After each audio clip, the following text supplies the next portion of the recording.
2 ദിവസം മുൻപാണ് പൊതുജനം കഴുതിയല്ല സർ എന്ന ഈ പരിപാടിയിലൂടെ കൊൽക്കത്തയിലെ റെയിൽവേ ട്രാക്കുകൾക്ക് സമീപത്തെ ഒരു കൂട്ടം മനുഷ്യരുടെ നരക ജീവിതം നമ്മൾ കണ്ടത്.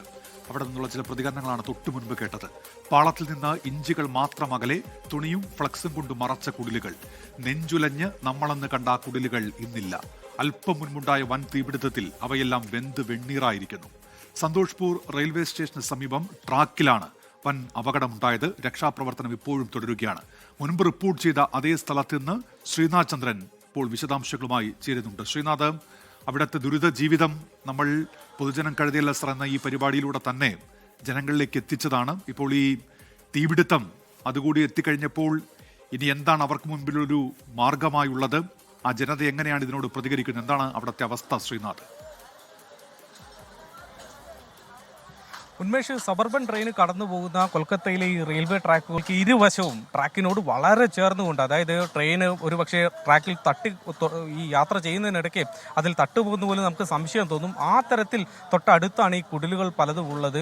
ഈ നീളത്തിൽ കിലോമീറ്ററുകളോളം നീളത്തിൽ കുടിലുകൾ നമുക്ക് കൊൽക്കത്തയിൽ കാണാൻ വേണ്ടി കഴിയും. കഴിഞ്ഞ ദിവസം അങ്ങനെയാണ് നമ്മൾ ഈ മേഖലയിലേക്ക് വരുന്നതും ആളുകളോട് സംസാരിക്കുന്ന അവരുടെ ജീവിതം എന്താണെന്ന് നേരിട്ട് അറിയുന്നത്. നമുക്കറിയാം, പലതരം അപകടങ്ങൾ ഇങ്ങനെ താമസിക്കുന്നതിലൂടെ ഉണ്ട്. അതൊന്ന് ഈ പറഞ്ഞതുപോലെ തീപിടുത്തമൊക്കെ ഉണ്ടായാൽ അവിടെ ഈ തീ അണയ്ക്കാനുള്ള സംവിധാനങ്ങൾ നേരത്തെ ഏർപ്പെടുത്തുക എന്നതൊക്കെ നമുക്ക് തമാശയാണ്. അവരുടെ ജീവിത സാഹചര്യം കാണുമ്പോൾ അങ്ങനെയൊക്കെ ചോദിക്കുന്നതിൽ പോലും അർത്ഥമൊന്നുമില്ല. നമ്മൾ വലിയ ഫ്ലാറ്റുകളിലും മറ്റുമൊക്കെ ഈ തീ അണയ്ക്കാനുള്ള, തീ പിടിച്ചാൽ അത് തടയാനുള്ള സംവിധാനങ്ങളൊക്കെ ഉണ്ട്. ഇവരോട് അങ്ങനെ എന്തെങ്കിലും സംവിധാനം ഉണ്ടോ എന്ന് ചോദിക്കുന്നത് പോലും ഒരു വളരെ മോശമായ ഒരു കാര്യമാണ്.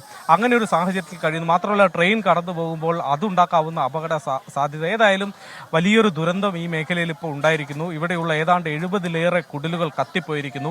ഈ മേഖലയിൽ നിൽക്കുമ്പോൾ നമുക്ക് ആകെ കാണാൻ കഴിയുന്നത് അമർന്നതിന്റെ കുറച്ച് അവശിഷ്ടങ്ങൾ, ഭക്ഷ്യസാധനങ്ങളുണ്ട്. അതെടുത്ത് പോകാൻ ആളുകൾക്ക് സമയം കിട്ടിയിട്ടില്ല. എന്തിന് വളർത്തുമൃഗങ്ങളുടെ ജഡങ്ങൾ പോലും നമുക്കിവിടെ കാണാൻ കഴിയുന്നു. അതായത് ഒന്നിനും അവർക്ക് ഓടി മാറാനുള്ള സമയം മാത്രമേ അവർക്ക് കിട്ടിയുള്ളൂ. അതിനപ്പുറത്തേക്ക് തങ്ങളുടെ സമ്പാദ്യമോ അല്ലെങ്കിൽ വളർത്തുമൃഗങ്ങളെ ഒന്നും തന്നെ സംരക്ഷിക്കാനോ രക്ഷിക്കാനോ ഒന്നുമുള്ള സമയം കിട്ടിയില്ല. മാത്രമല്ല, ഫയർഫോഴ്സിന് ഇങ്ങോട്ട് എത്തിപ്പെടാനും സമയമെടുത്തു. ഏതാണ്ട് 1 മണിക്കൂർ കഴിഞ്ഞാണ് ഫയർഫോഴ്സ് എത്തുന്നത്. അപ്പോഴേക്ക് തീ ആകെ ആളിപ്പടർന്നു. സമീപത്തെ റെയിൽവേ ട്രാക്കിലെ ലൈൻ പോലും, ഇലക്ട്രിക് ലൈൻ പോലും കത്തിപ്പോകുന്ന ഒരു അവസ്ഥയിലേക്ക് കാര്യങ്ങൾ എത്തി. भाई कितने बजे हुआ ये इंसिडेंट? 1 से 1.5 बजे करीब। बहुत बड़ा आग लग गया, बहुत आग लग गया।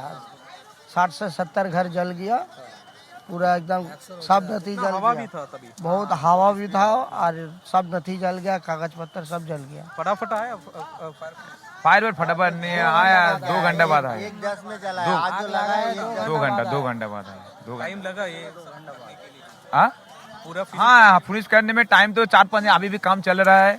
अभी सब काम चल रहा है। लोकल में जितना लड़का था पूरा लड़का लग गया है काम में, पूरा लड़का ये काम किया है।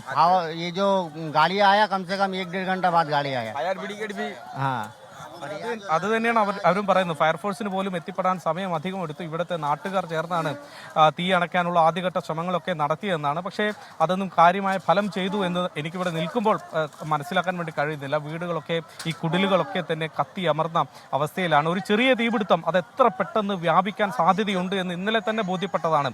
പക്ഷേ ഇത്രയും കാലം, ഇത് വർഷങ്ങളായി, ഇന്നോ ഇന്നലെയോ ഇവിടെ താമസിക്കുന്ന ആളുകളല്ല, വർഷങ്ങളായി ഇവിടെ താമസിക്കുന്ന ആളാണ് ഞാൻ. പലരോടും കഴിഞ്ഞ ദിവസം സംസാരിച്ചപ്പോൾ അവർ 40 വർഷമായി താമസിക്കുന്നവരുണ്ട്, 50 വർഷമായി താമസിക്കുന്നവരുണ്ട്. അങ്ങനെ ഏറെ നാളായി താമസിക്കുന്ന ആളുകളാണ്. കാലാകാലങ്ങളിൽ സർക്കാരുകൾ മാറി വന്നെങ്കിലും എന്തെങ്കിലും തരത്തിലുള്ള ഒരു മാറ്റം അവരുടെ ഈ ജീവിത സാഹചര്യത്തിൽ ഉണ്ടാക്കാൻ ആർക്കും കഴിഞ്ഞില്ല.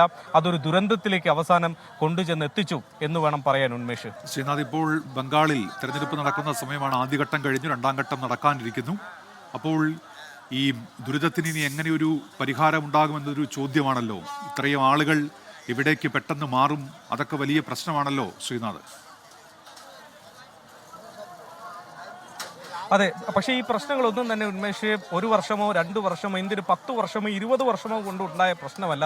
ഇവരൊക്കെ താമസിക്കുന്നത്, പലരും നേരത്തെ സൂചിപ്പിച്ചതുപോലെ 50 വർഷവും 60 വർഷവും ഒക്കെ താമസിക്കുന്ന മനുഷ്യരാണ്. ഇത്ര വർഷമായിട്ടും ഈ പ്രശ്നത്തിന് പരിഹാരം കഴിഞ്ഞില്ല. മാത്രമല്ല, ഈ നമുക്ക് അറിയേണ്ടത് ഈ കിലോമീറ്ററുകളോളം ഉണ്ട്. ഏതാണ്ട് 10, 25, 30 കിലോമീറ്റർ നീളത്തിൽ കഴിഞ്ഞ ദിവസം സഞ്ചരിച്ചപ്പോഴും എല്ലായിടത്തും ഇതേ കാഴ്ച കാണാൻ കഴിഞ്ഞു. അതായത് ഇതൊരു വലിയ പ്രശ്നമാണ്. ഇത്രയും ആളുകളെ മാറ്റുക ഒരു ദിവസം കൊണ്ടോ അല്ലെങ്കിൽ ഒരു വർഷം കൊണ്ടോ ഒരുപക്ഷെ സാധിക്കാത്ത വല്ലാത്ത കാര്യമായിരിക്കും. പക്ഷെ അതിനുള്ള നടപടികൾ ഈ നാളെ ഇതുവരെ ആരും എടുത്തിട്ടില്ല, ഒരു സർക്കാരും എടുത്തിട്ടില്ല എന്നതാണ് ഈ മനുഷ്യർ പറയുന്നത്. അവരോട് നിങ്ങൾക്ക് എന്തെങ്കിലും ആവശ്യമുണ്ടോ എന്ന് കഴിഞ്ഞ ദിവസം ചോദിച്ചപ്പോൾ പോലും അവരൊന്നും ആവശ്യമുണ്ട് എന്ന് പറയാൻ പോലും അവർക്കറിയില്ല. ഇങ്ങനത്തെ ദരിദ്രമായ ജീവിത സാഹചര്യത്തിൽ കഴിഞ്ഞ് അതുമായി പൊരുത്തപ്പെട്ടു പോയ മനുഷ്യരാണ്.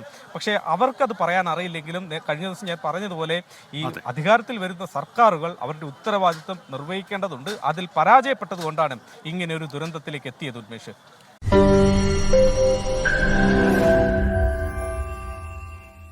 ലോകത്തെവിടെയായാലും ഏത് സമയത്തും 24 വാർത്തകളും ഓഗ്മെന്റഡ് റിയാലിറ്റി പാക്കേജുകളും എക്സ്പ്ലെയിനറുകളും വിശദമായി കാണാൻ ഞങ്ങളുടെ യൂട്യൂബ് ചാനൽ നിങ്ങൾക്ക് സബ്സ്ക്രൈബ് ചെയ്യാം.